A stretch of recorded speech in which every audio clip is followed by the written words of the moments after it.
Well, thank you very much. I very much appreciate you having taken the time to talk to us today. It's a pleasure. André, give us a little idea of how you first came to Panama, why you made a decision to stay here. Well, it's a process. I came here first in 1989, in December. I was a press secretary. Press secretary. Yeah, press secretary for an organization of the European Parliament. And I was with journalists, and we were following the elections that the military would try to steal later in the year. And I met, it was the first time I came to Central America. And one of the first person I met here was our guide. And 1 year later, I married her. Good. That's how we start my Panamanian family. And now we will celebrate 25 years of living together this December. Well, congratulations. That's great. You have 2 children? 2 children. We have adopted 2 children here in Panama. Oh, wonderful. I met them both, and they're sweet, sweet girls, both of them. One in college now. Both girls, yes. One in college, Naida, she's 20, and the other, Karin, is 50. Wonderful. Well, when you first got involved, what did you do? What did you work? How did you find a job in Panama? It must have been difficult in the beginning. When I arrived here, I quickly found a job at the International School of Panama. They had still an American program, and they needed a French teacher. So I worked there 3 years as a French teacher, and then I switched teaching to a local university, Universidad Latina. But there I started mostly teaching English and translation classes. I'm still teaching translation there, but it's part-time. So I have performed other jobs. I've been teaching in high school and be a tour guide. That's how we met, you and me. I have shown Panama and properties to prospective, to Americans who were thinking to become resident here. And now for 3 years, I'm translation coordinator in an organization, in a financial organization. Oh, good. That's excellent. Well, how did you come about to do all of this? I mean, how did you get a work visa? Well, if you are married to a Panamanian, you are entitled to a work visa as married to a national. And same for a residence. I'm a Panamanian resident, married to a national. The work visa, we had to renew it every year and to prove that we were still living together. Every year we had to go to the work ministry, labor ministry, answering questions such as what's the color of your bedroom, to prove that we were really living together. But after 10 years, the work visa became permanent. But you're not a citizen at this time, you're a permanent resident. No, I have not taken the citizenship yet. Well, tell me, you live in I remember sort of a middle-class Panamanian neighborhood with a lot of different people, but Panamanian professionals living in your area.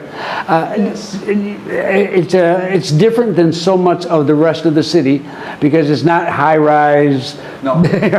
Anything like that. They're just simple homes and people living. Little suburban homes. We have 3 bedrooms, and the house, were very, very affordable, and they are still in Brisas del Golf and San Antonio. The houses are still around 100,000, which is much less than an apartment. Yes, it is. Do you ever see any foreigners who live out there? Yes, we do. Yes, we do. We had a neighbor who was working a lady who was working for the Smithsonian. And since my wife had a child care center, she had her kids at my wife's child care center. Have you felt that the Panamanian community has welcomed you as a foreigner from the beginning? Did you have any problems with that? Yes, absolutely. I was very happy of how I felt welcome in Panama. And that's a total contrast with Europe, where,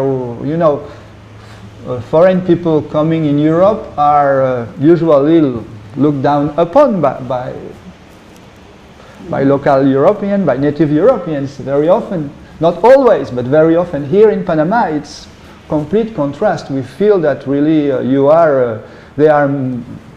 we feel that we are useful and needed. That's good. That's excellent. What, in dealing with Panamanian students, as you do in school, do you find young Panamanians here similar to Belgians, or are they really quite different?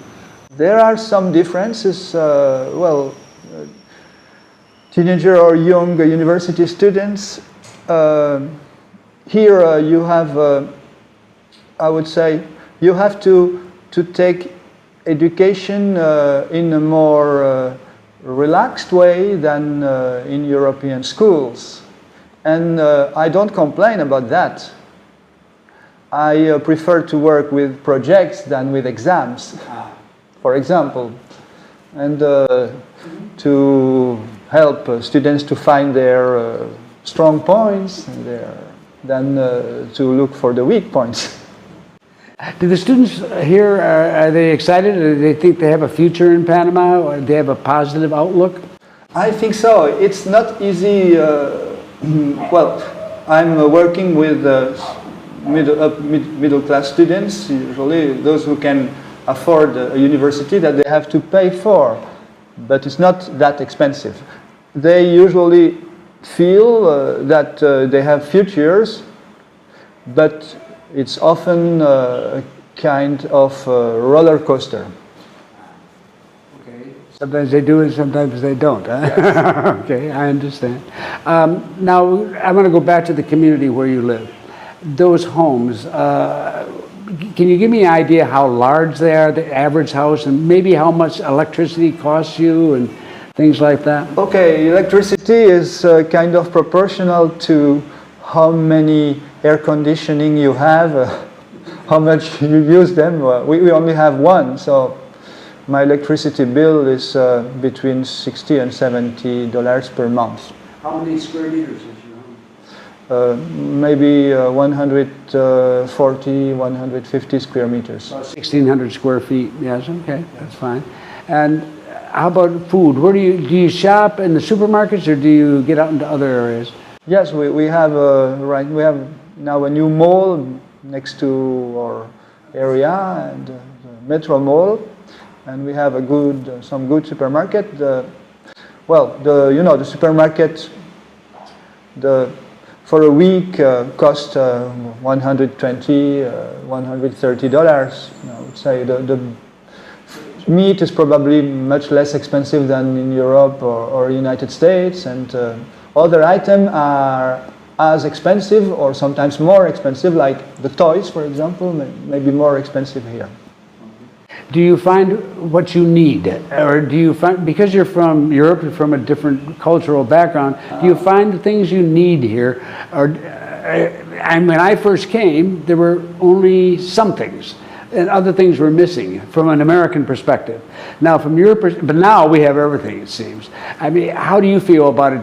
Did you feel you had a lot of difficulty finding the stuff that you remember from home? Not really. I didn't miss. At first, we didn't have the good telephone communication, but it quickly improved. It was really the first years, or when you arrive here in a new country, you are expecting to have a time of adaptation, and you don't find everything immediately, and then you learn to find them, to learn where you can find them. In Panama, we can find almost everything. In terms of communication technology, we are more advanced in Panama than in my native area in Belgium. My sister and my brother still don't want to know anything about Facebook, for example. Well, that's very popular here, so. It's very popular here, yes. Well, tell me, I know you have worked with a number of expatriates who come in. You've done some tour guide work yourself in the past. What do you think, what would you feel about them? Are they coming down with realistic ideas of Panama? How do you respond to these first-time people who are coming down? Okay. Panama, I've seen people coming to Panama with, I would say, preconceived ideas. And Panama usually confirm their preconceived. If they have prejudice, if they have a negative view, negative things happen to them.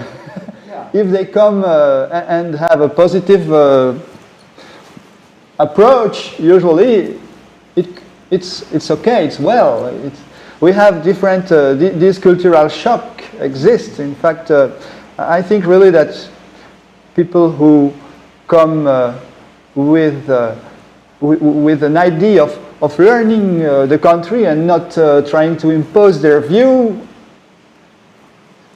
get well, find their position in Panama. They feel welcomed. Mm-hmm. But sometimes we still have Canadian or American or European who come here with a kind of mentality. All right, I will take possession of the land, and that's not working that way. Mm-hmm, mm-hmm. Well, in many respects, I think that people ask, are Panamanians friendly to expatriates who visit?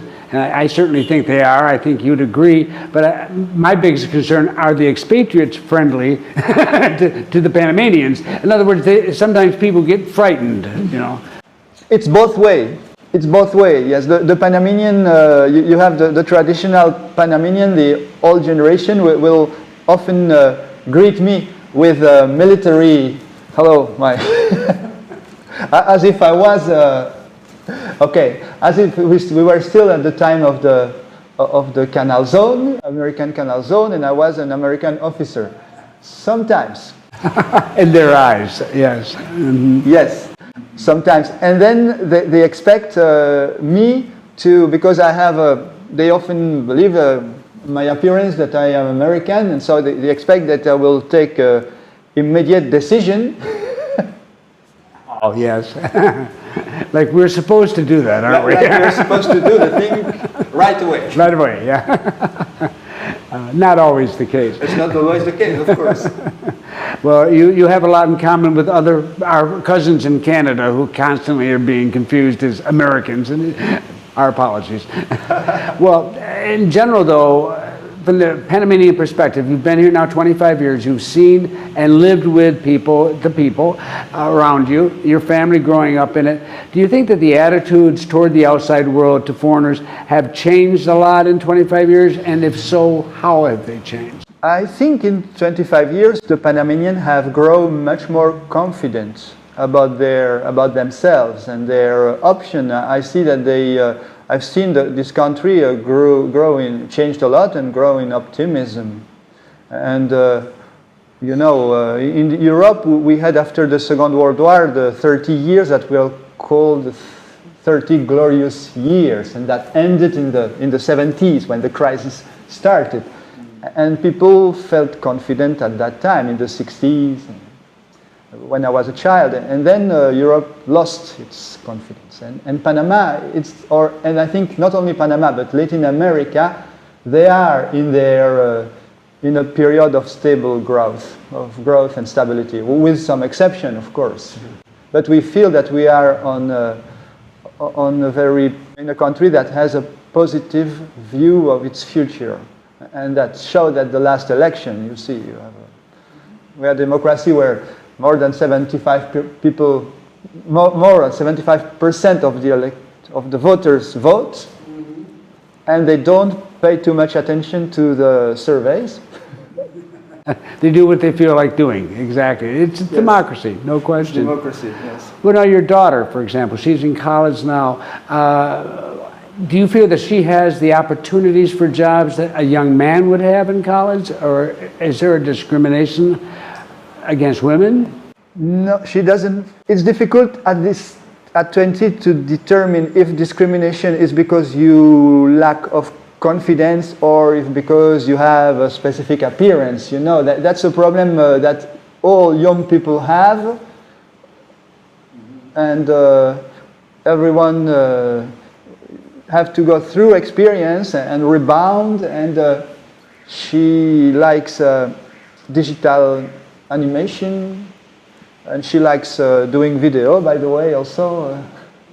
And she's practicing and she's learning, and she already did some announce or a website for small companies as a side job.